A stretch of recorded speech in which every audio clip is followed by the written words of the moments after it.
Howdy, I'm Ben Franklin, and I'm here today to prepare you telephone company people for a shock. It's an electrical shock. A shock that threatens service to your customers. Now, this shock also burns up buckets of your company's money. I'm talking about static electricity, of course. The release of static electricity is also known as electrostatic discharge, or ESD for short. And who's a better host than me for this program? After all, I'm the guy who almost got himself barbecued by lightning when I flew my kite in that thunderstorm. Lightning, as you know, is a mighty powerful form of the same static electricity that makes socks cling together when you take them out of the dryer. That same static electricity, when it zaps the sensitive equipment you work with every day, it can cause severe service problems. So now we're going to learn a little more about how this static electricity is created and how to prevent it from zapping away good telephone service to your customers. That's why we're visiting with Belcor ESD expert Bert Unger. His job is to fight ESD, a common cause of electronic component failure. Thanks, Ben. It's a pleasure to share the spotlight with you. After all, you're one of the first experts on static electricity, even if you almost got yourself killed. Putting it simply, static charge is an excess or deficiency of electrons on the surface of an object. Material is defined as being negatively charged if it has an excess of electrons, and as being positively charged if it has a deficiency of electrons. The most common source of static electricity is called frictional charging, and this charging is independent of the electrical resistivity of the materials. Even metals can charge. Frictional charging results whenever two materials contact each other and then separate. Rubbing increases the effect of this contact and separation and increases the generated charge. Once the charge is generated, the distribution of that charge depends on the resistivity of the material. When ungrounded, conductors allow charges to be distributed rapidly over the surface. Localized charges cannot exist on the conductive surface, while charges can be sitting on non-conductive surfaces, in so-called puddles. Also, static charges cannot be readily drained from non-conductive materials. Conductive materials always allow existing charges to be removed by grounding. The fact that a conductor can drain its charge rapidly to ground, and the inability of a non-conductor to do so, have serious implications when it comes to protecting telephone equipment from the hazards created by static electricity.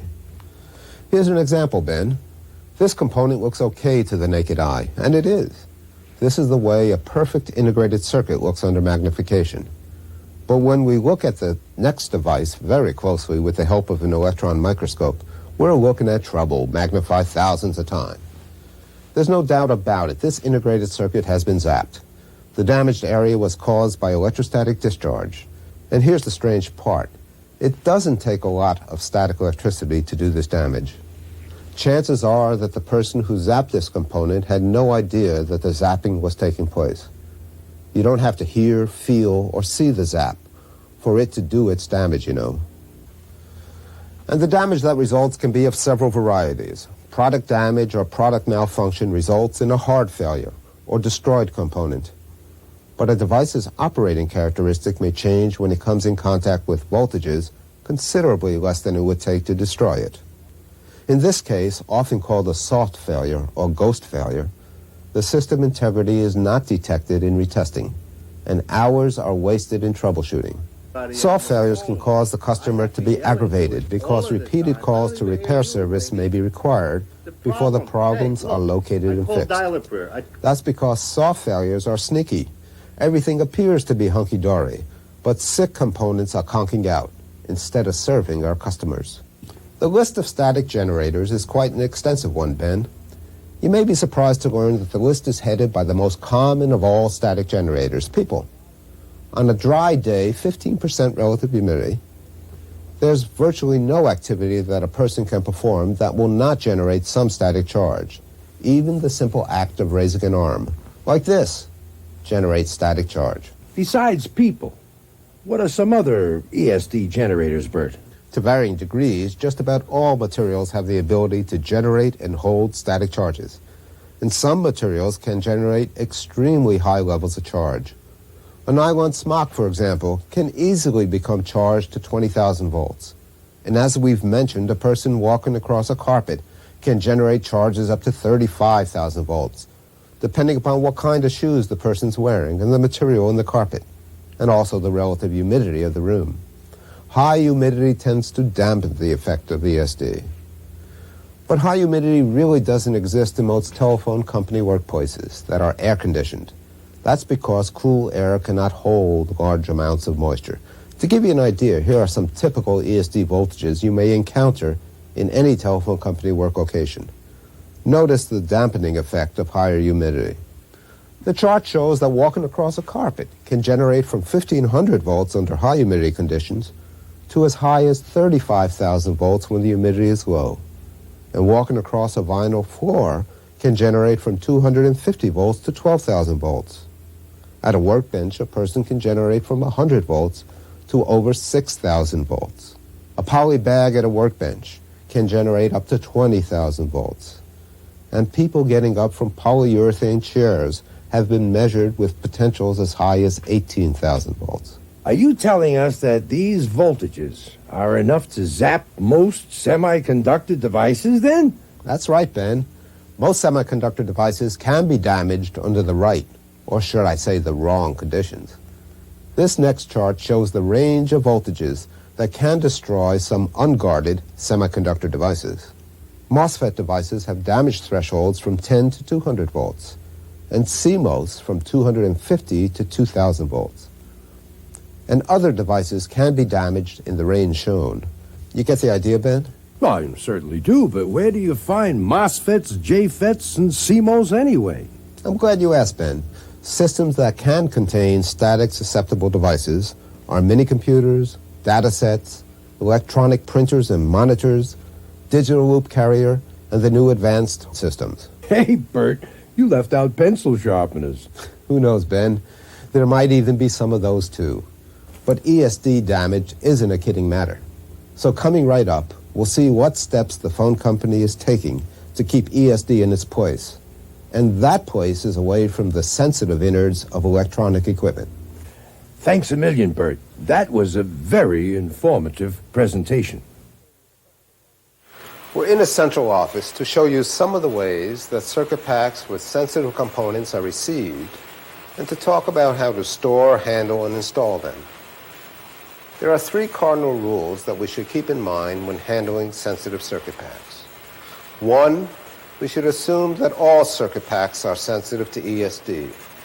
We don't know what components they contain, so it's much safer to treat them all as if they are ESD sensitive. 2, when handling circuit packs, always wear a wrist strap, a conductive wire with a resistor at one end that drains any existing charge from your body to ground.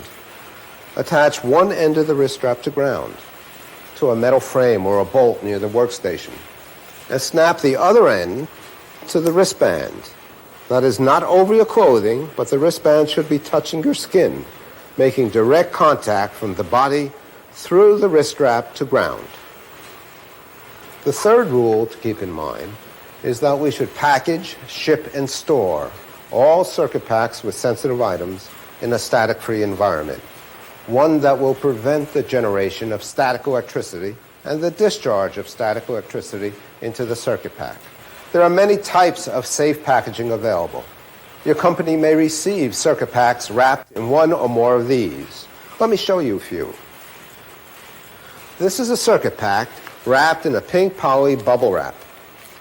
The pink poly plastic contains an anti-stat, a chemical on its surface that prevents the generation of charge. The bubble wrap also gives added protection against shock and vibration. You may be receiving circuit packs in a cardboard box such as this, containing a pink foam liner. The foam contains an anti-stat to prevent the generation of static electricity, and the foam also provides some shock and vibration resistance. You will be receiving circuit packs in this blister pack package. This is a vacuum-formed static package The plastic is treated with an anti-stat to prevent the generation of static electricity. And the back of the package has a cardboard surface to it, which is so designed to hold the circuit pack and prevent motion of the circuit pack in its package. Other circuit packs are shown here. Here's a cardboard package that contains a label warning that there are some static-sensitive components within. And many circuit packs come in bags. There are many different types of bags on the market, some of different color. There are blue bags, there are pink bags, and there are metallized bags. All have several common features. One, they are see-through so that you can read the code markings on the circuit packs within. They also contain an anti-stat on the inner surface to prevent the charging of the circuit packs. No matter how circuit packs are received, they should be kept and stored in your anti-static packaging.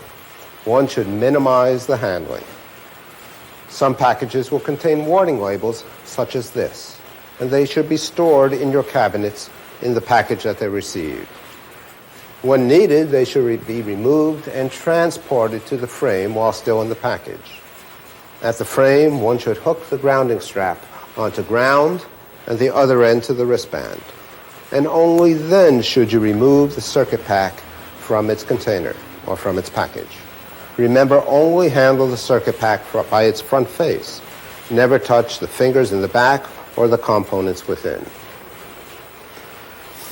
Now let's watch Tom, a central office technician, replace a circuit pack using the procedures that we discussed today. Note he's wearing the wristband part of his wrist strap. From the cabinet, he takes the cord part of his wrist strap and snaps it to the wristband. Now he takes a new circuit pack, still in the original wrapping, and an anti-static bag for shipping the old pack.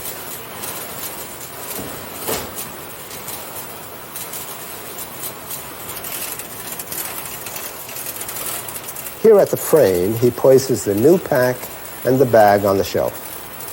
Then he attaches the cord of his wrist strap to ground. He removes the used circuit pack by the faceplate and places it in the anti-stat bag on the shelf.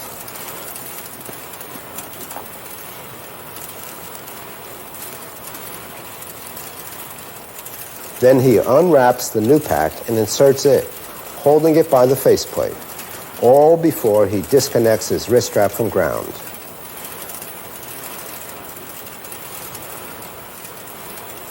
In this way, he can be sure that no ESD damage was done to either the new or the old circuit pack during replacement.